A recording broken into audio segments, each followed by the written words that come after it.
Hola a todos, soy Miguel Ángel Rivera, psicólogo y terapeuta, y en esta ocasión os voy a hablar de la depresión. Bueno, la depresión es un tema que lamentablemente pues tiene bastante incidencia hoy en día en nuestra sociedad. Es muy importante, para empezar, que no confundamos, por ejemplo, un duelo, que es estar triste de manera totalmente apropiada, ¿no? Porque a lo mejor has perdido a un ser querido, con una depresión. O sea, hay momentos donde uno puede estar apropiadamente triste y eso no es malo. Eso son procesos psicológicos que uno tiene que pasar y que uno tiene que sobrellevar o pasar a través de ellos. De alguna manera pasamos, por decirlo así, a través de un duelo para luego que nuestra psique se reajuste a la nueva realidad que va a haber a partir de ese momento. Si por ejemplo hemos perdido a un ser querido, pues que se reajuste a esa nueva realidad sin ese ser querido. Y claro, si yo he amado a alguien, es bastante lógico y apropiado que yo esté triste durante una temporada si he perdido a esa persona, ¿no? Entonces, bueno, aquí ya entramos ya a diferenciar entre el dolor inevitable de la vida ante pérdidas que pueden ser inevitables y un sufrimiento opcional que me generaría si yo, por ejemplo, ahí me dijese a mí mismo cosas como que como he perdido a esta persona, ya mi vida es horrible, ya mi vida no tiene sentido. Ahí estaríamos ante un problema de sufrimiento opcional, es decir, de psicología cognitiva. Entonces, bueno, esta es un poco la solución que la psicología moderna, una solución fantástica que da la psicología moderna a la depresión, ¿no? O a estos, digamos, episodios, si se alargan, de bajo estado de ánimo, que es la psicología cognitivo-conductual. Para hablaros un poco de esto, pues podríamos hablar de los dos psicólogos más importantes para mí del siglo XX, que son Aaron Beck y Albert Ellis. Ambos, cada uno un poco por su lado, pues hicieron terapias que hoy en día un poco los dos los englobamos dentro de lo que se llama la psicología cognitivo-conductual, que es, digamos, la psicología más científica hoy en día y en concreto esta terapia, la terapia cognitivo-conductual, es la más validada científicamente a día de hoy. Y entonces, bueno, ambos dos, con cierta influencia del estoicismo de Epicteto, de Séneca, seguro que he hablado de esto en algunos otros vídeos, pues elaboraron cada uno por su lado teorías que al final han confluido, y los psicólogos de hoy en día, los que nos llamamos o practicamos la psicología cognitivo-conductual, pues yo creo que mezclamos un poco las dos cosas a la vez, ¿no? Tanto las ideas irracionales de Ellis, de la terapia racional emotiva de Albert Ellis, como la terapia cognitiva de Aaron Beck. Entonces, bueno, ¿en qué consiste esto?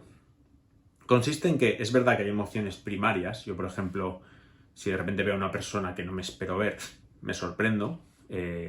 O si de repente tuerzo una esquina y aparece una persona corriendo, me puedo asustar. Esas son emociones primarias, no hay gran mediación de pensamiento. Por decirlo así, se podría decir que mi sistema recibe un estímulo y genera una emoción primaria.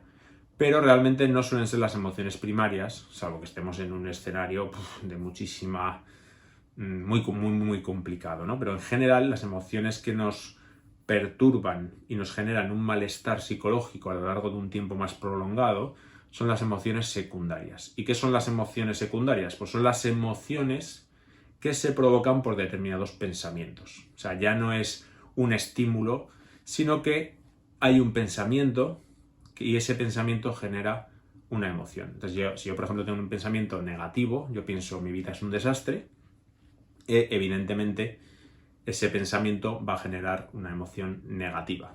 Si yo pienso que mi vida, pues por ejemplo, una reestructuración en este caso podría ser, hay cosas en mi vida que no me han salido como yo esperaba, pero en general muchas otras cosas están bien, pues enseguida podemos ver que va a haber una diferencia en la emoción que se va a crear con un pensamiento o con otro. Bueno, pero antes de entrar en esto a fondo, vamos a distinguir entre depresión primaria y secundaria. Llamamos depresión primaria cuando no hay anteriormente otro trastorno psicológico asociado, ¿no? Entonces, esa persona no parece tener gran ansiedad o no parece tener... Normalmente la ansiedad y la depresión van bastante unidas, pero bueno, imaginemos que decimos, bueno, principalmente esta persona está deprimida, a lo mejor por el ejemplo que he puesto, ¿no? Ha perdido un ser querido, ha entrado en un duelo, pero hay algo más que un duelo. Hay una serie de cogniciones que no pertenecen al duelo, que pertenecen a un mal procesamiento de la información, a unas distorsiones cognitivas. O simplemente una persona pues no le van las cosas como él quiere o ella quiere y de alguna manera se siente pues que su vida no merece la pena o lo que sea. Eso sería una depresión primaria, que es poco común. O sea, es común, pero no mucho. Es mucho más común que haya un problema asociado anterior de ansiedad o, pues eso, ansiedad, fobias, trastorno obsesivo-compulsivo. Porque al final yo suelo decir que todos los caminos, como se dice, todos los caminos llevan a Roma, es una expresión que se utiliza mucho en España, pues todos los trastornos acaban en depresión, de alguna manera, ¿no? Porque claro, si yo, por ejemplo, tengo un trastorno obsesivo-compulsivo y a lo largo del día es un tema que me perturba mucho, o sea, que interfiere mucho en el desarrollo normal de mi día, porque tardo mucho tiempo haciendo rituales, porque me provoca que empiezo a evitar situaciones que de normal no evitaría, y poco a poco se va quitando mi libertad, porque, pues eso, evito salir con gente porque tengo miedo a que mi trastorno obsesivo-compulsivo, digamos, incomode a la gente, etcétera, o sea, muchas cuestiones de este tipo. Pues me acabo deprimiendo, porque si la vida empieza a limitarse tanto para mí, al final, lógicamente, voy a ir perdiendo actividades gratificantes. Pasa igual, una persona que tenga ataque de pánico, le da un ataque de pánico en el autobús, entonces ya nunca más se sube al autobús, bueno, durante un tiempo no se sube al autobús, tampoco se sube al metro, porque lo asocia, ya empieza a limitarse ahí, luego le da un ataque de pánico, pues yo que sé, en una tienda, entonces tampoco va a la otra tienda, y estas evitaciones van haciendo que cada vez mi vida se va haciendo más pequeña, llega un momento que ya tampoco voy al gimnasio o tampoco quedo con amigos, etc. Entonces al final acabo en depresión. Eso sería una depresión secundaria. Digamos que hay un trastorno de ansiedad previo o otro tipo de trastorno psicológico que al limitar mi vida de manera muy significativa llega un momento pues que acabo en depresión. Entonces la clave de todo esto es lo que llamamos la teoría cognitiva o la teoría cognitivo-conductual. Bueno, la teoría cognitiva lo que nos dice es que tenemos un pensamiento, ese pensamiento produce una emoción viene del latín emovere, es decir, aquello que me mueve, por lo tanto, dependiendo de la emoción que tenga, luego voy a tener una conducta. Pero eso no se queda ahí, sino que la conducta también va a retroalimentar todo el proceso de pensamiento otra vez, emoción. Por ejemplo, es bastante común que una persona cuando está deprimida deje de hacer actividades gratificantes. Y a lo mejor no le apetece salir a ir al cine. No le apetece nada, prefiere quedarse en casa. Pero cuando en las primeras sesiones le decimos, mira, te tienes que obligar, es muy importante que te obligues a hacer cosas gratificantes, aunque pienses que no te apetece nada ir al cine, te tienes que forzar a ir. Y vamos a hacer un ejercicio. Me vas a decir de 0 a 10 cuánto crees que vas a disfrutar en el cine. Y cuando hayas vuelto vas a volver a escribir lo que de verdad has disfrutado yendo al cine. Entonces mucha gente te puede decir, mira, pues de 0 a 10 voy a disfrutar yendo al cine un 2. Pero luego cuando van al cine vuelven y dicen, pues ha sido un 7. Porque la película no estaba tan mal, tampoco era buenísima, pero no estaba mal, he salido, me ha dado el aire, se me han olvidado cosas, mis problemas, etc. ¿Qué quiere decir? Que la propia conducta también hace que yo piense, uy, pues mi vida no es tan aburrida. Si yo me quedo en casa y no salgo porque no me apetece, mi vida es que efectivamente voy a pensar que mi vida es aburrida, porque realmente yo estoy de alguna manera fomentando que así sea. Pero si yo salgo a hacer una actividad gratificante, de esa manera genero que como realmente la actividad gratificante va a ser gratificante, voy a pensar, hoy pues tampoco ha estado tan mal el día. Entonces ya voy generando pensamientos un poco más positivos que van generando emociones un poco más positivas y con una emoción un poco más positiva hay más probabilidad de volver a hacer otras conductas que también sean gratificantes. Entonces, si el círculo vicioso antes iba al revés, ahora empieza a ir a favor del bienestar, ¿no? Antes iba en contra del bienestar, ahora va a favor. Este es el tema conductual, pero claro, esto es muy útil al principio de la terapia, pero también tenemos que analizar lo más importante de la teoría cognitiva, son los pensamientos. Lo que pasa es que lleva más tiempo cambiar la forma de pensar de una persona que cambiar a lo mejor, digamos, motivarle a que haga determinadas conductas o actividades gratificantes. Entonces aquí entramos en el terreno de las distorsiones cognitivas, que son formas de pensar poco realistas y muchas veces como muy generales y muy abstractas que todos tenemos, pero que cuando están muy exageradas o muy exacerbadas, pues nos van a generar emociones negativas y nos pueden llevar a la depresión.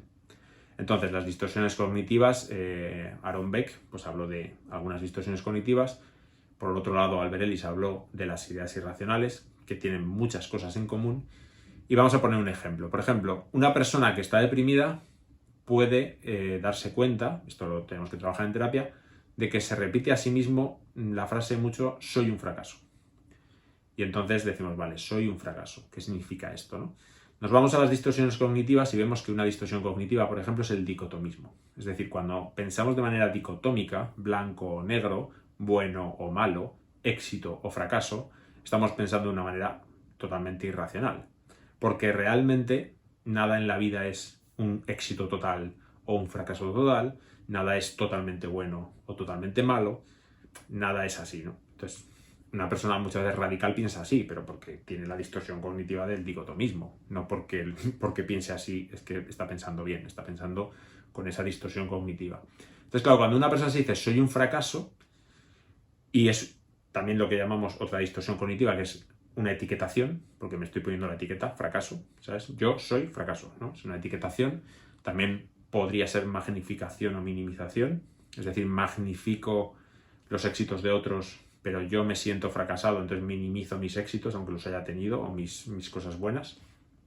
Entonces, bueno, se le demuestra al paciente de alguna manera que está pensando de una manera que no es muy racional, que no es muy exacta, por decirlo así. No se ajusta a la realidad, porque empezamos a indagar en su vida y resulta que dice que es un fracaso porque el último proyecto en su trabajo no le salió tan bien como él quería. Pero resulta que en realidad es una persona muy válida, que muchos días hace un montón de trabajo y lo saca adelante y no está teniendo en cuenta todas esas experiencias positivas, con lo cual está cometiendo otra distorsión, descalificación de experiencias positivas. Bueno, y así vamos viendo. Y entonces se le anima al paciente a que diga, bueno, pues dime una frase que no contenga ninguna distorsión cognitiva. Es decir, soy un fracaso, cámbiamela por una frase que sea real. Y entonces dice, no me gusta el resultado de mi último proyecto porque no he conseguido los resultados que yo tenía pensados. Vale.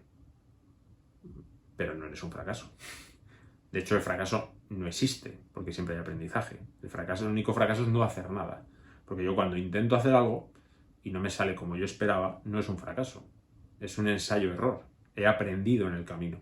Entonces, bueno, esto es mucho trabajo cognitivo, ¿no? Es mucho trabajo de terapia, pero la persona poco a poco va entendiendo que se está diciendo cosas a sí misma que no son realistas y que le perjudican, que le provocan emociones negativas. Entonces no tiene ningún sentido engañarme a mí mismo para, encima de que me estoy engañando a mí mismo porque no estoy viendo la realidad como es, decirme a mí mismo cosas que me provocan emociones negativas y que me sumen en la depresión.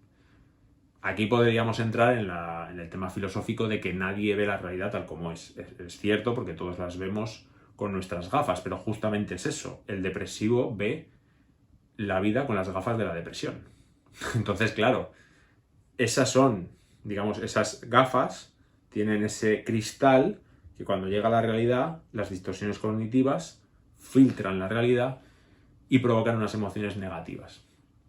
Tampoco se trata de engañarse viendo todo del color de rosa, porque entonces me chocaré con la realidad y entonces me daré la leche, pero se trata de ver las cosas de una manera realista. Por eso, siempre cuando Ellis habla de las ideas irracionales, siempre se enfoca en ver la realidad tal como es, que es totalmente un tema totalmente de Epicteto, o sea, es un tema de Epicteto y de toda la escuela estoica, ¿no? De los estoicos, ¿no? Ver la realidad como es, aceptar la realidad como es, pero fijaos cómo no es tan fácil, porque yo puedo venir de distorsiones cognitivas que comete mucha gente alrededor de mí, haber tenido modelos, padres, hermanos, gente muy cercana, a la que le he oído decir muchas veces, soy un desastre, no sé qué, y deprimirse. Entonces, de alguna manera, inconscientemente, sobre todo de pequeños, hemos copiado esos patrones, ¿no?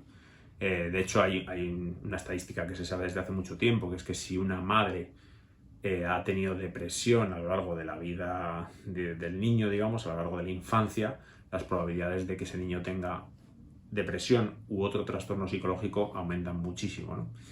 Entonces, ahí viene un poco todo el meollo, ¿no? Esas creencias que hemos ido creando que crean una serie de pensamientos. Otro ejemplo, por ejemplo, sería muy típico de de la depresión es mi vida es un desastre. Y estamos en lo mismo, ¿no? Estamos en un dicotomismo total, o sea, mi vida es un desastre, no lo es, y en una sobregeneralización, ¿no? Mi vida es un desastre. Entonces, claro, tú en terapia dirías, ¿tu vida es toda un desastre? ¿Absolutamente todo de tu vida es un desastre?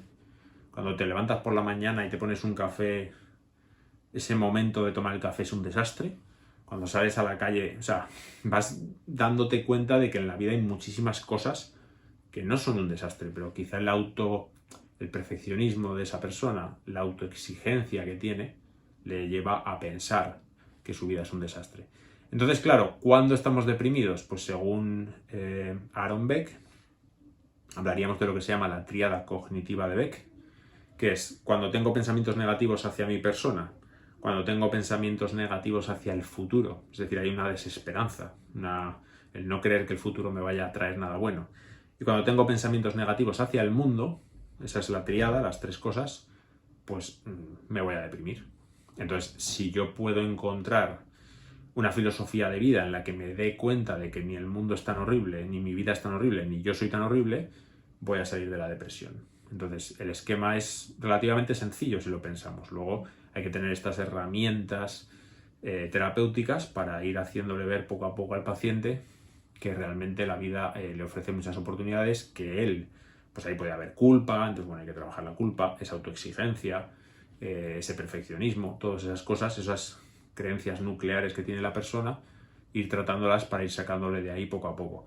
Habrá siempre, como se ha dicho desde siempre, desde la época de Freud, en la psicología habrá una resistencia, porque esa resistencia es lo que hace que la persona no se cure sola, lógicamente. O sea, habrá una cierta resistencia del paciente al principio a aceptar las ideas del terapeuta, ¿no? De que realmente la depresión hasta cierto punto se la está creando él solo, aunque no se dé cuenta, ¿no?